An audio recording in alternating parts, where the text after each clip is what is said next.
So this is a really interesting story that I found via Yahoo. So we're gonna roll through this, but the Chicago Bulls, they played at Old Chicago Stadium. I'm a Chicagoan, as everybody knows. So here's what Old Chicago Stadium looked like. So that is where the Blackhawks played, along with the Bulls. Both teams were trying to make some moves, but the Bulls, as you're gonna see from all the attendance that we're gonna show you in a second, they couldn't draw.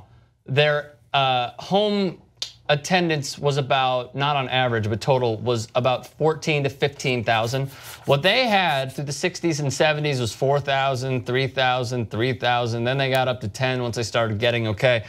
However, Jack Kent Cooke, who you're gonna see in the next slide, took up the fabulous Forum, which still stands here in Los Angeles. He owned the Kings, was in bed with the Lakers, and you know what? The Kings also couldn't draw, according to historical attendance records.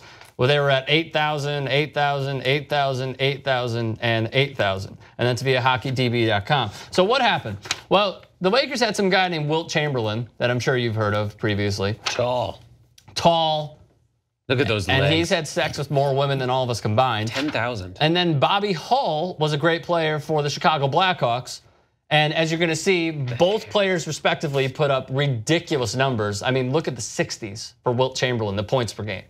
50, 45, 37, 35, 38. I mean, so casual. Bobby Hull also put up great numbers as well. However, a rumor swirled. 1 point a game. 1 point a game. Yeah, compared to 50. As rumors grew about Hull, Bobby Hull's discussions with the WHA's Winnipeg Jets, they were then in the WHA. Cooke, who always thought big, thought really big. Wirtz, the Blackhawks owner, owned the stadium where the Bulls played in the process of securing a majority stake. The Bulls were averaging 11,000 per day. However, one game against Seattle, they drew 891 fans. So what happened? They needed a marquee player. So what did they do? They wound up trying to find a way to trade Wilt Chamberlain to the Bulls and Bobby Hull to the Kings, so it would help both teams. Obviously, it didn't occur. However, what would have occurred, gentlemen, if they did switch and Wilt Chamberlain didn't write his story with the Sixers and the Lakers and what have you, and he actually went to Chicago in the process? I'm glad you filled in the blanks, because when I just saw the name of this story as Wilt was nearly traded for Bobby Hull, I thought it was like a basketball player is gonna go play hockey and a hockey player is gonna go play basketball. And I was like, that just sounds stupid. But it would have been. It's not that. No, it was not that. The result would have been the same. I mean, each city had its issues filling the arenas, right? Yes. Right. In their respective sports. Yes. So instead, you send the hockey player over to play for the Kings, to where they'll maybe fill more seats there. Right. But then anybody watching, that want to watch Wilt Chamberlain play, ain't coming to those games anymore either now, because he's gone. So you just trade problems for different sports. Like, we still ain't pulling anyone. We're just pulling them for the other sport. It's probably why. Do you think it would have no effect on either franchise? Opposite franchises, you know? Yes. The Kings would have done better, but then the Lakers wouldn't have, you know? Yeah. And vice versa. Blackhawks would have done worse, but then the Bulls would have. So you still got problems filling stadiums. Pretty much. Wilt Chamberlain? Yeah, I second that motion right there. You're just trading off the sport. Right. You have more people at the hockey game than you have at the basketball game. And it just goes from the 8 to whatever it was over there, and it just flips, so that makes sense. And let's keep it real. What? Well, I'm gonna go ahead and piss people off. Basketball is a much more entertaining sport anyway. I wish Michael Schur was here to defend himself. Yeah, I've never watched a hockey game. Never. Never.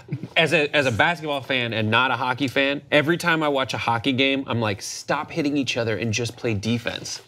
Because all they do, all they do is play defense, no? But it's like, it's not deep. Like in basketball, you see defense, you try to keep the guy in front of you. But like in hockey, it's just, I'm gonna hit you. Right. I'm I just want to see the fights though. I just like the Sports Center and TV shows like that. I just watch the fights. Right. I would rather watch the watch fight. cold boxing than hockey. What do you mean by cold If they boxing? took a boxing ring and just put them on ice, Oh. and there was that no would like be crazy. hockey, just like they were standing on Indiana? ice. That would be crazy. I'd love to see. I'd go to that. The best. You would go to a hockey Yeah. ring just to watch. People fight on skates? Yeah. Oh, somebody gonna get their ass whooped. I wanna see that. Somebody might die. Do you know? They got could you- sticks and sharpened blade. Yeah, but they're skates on. hitting a puck. They're not hitting each other until the gloves come off. This is automatic. We going straight at it. Like somebody might try to slice you with the Exactly. blade. See? Yeah. Yeah. I would hope they would make that illegal. Why? You notice the sports. Why? You notice the sports that have the Whoa. most. I've always said it's the sports that have the most lethal equipment. Baseball, hockey. They're more. At least the fights are more accepted Basketball, oh man, if anybody looks at or shoves, it's like everybody's getting kicked out the game. Right. Not overseas basketball. I just seen some clips. Yeah. It's crazy over Where did there. you see? Oh man, it was some crazy Anywhere clips, in like Europe. I know European what you're basketball. talking about. Yeah. Like they beating up refs and everything. Yeah. It's crazy. Yeah. I remember. He said overseas. Which country? I don't know which one. It was like one of those clips they put a whole bunch in where they show different fights. I remember seeing that, dude. Yeah, that was crazy. Yeah, you could look it up anywhere on YouTube, like in Greece. Lithuania? Could you imagine? Can you imagine what LeVar would do?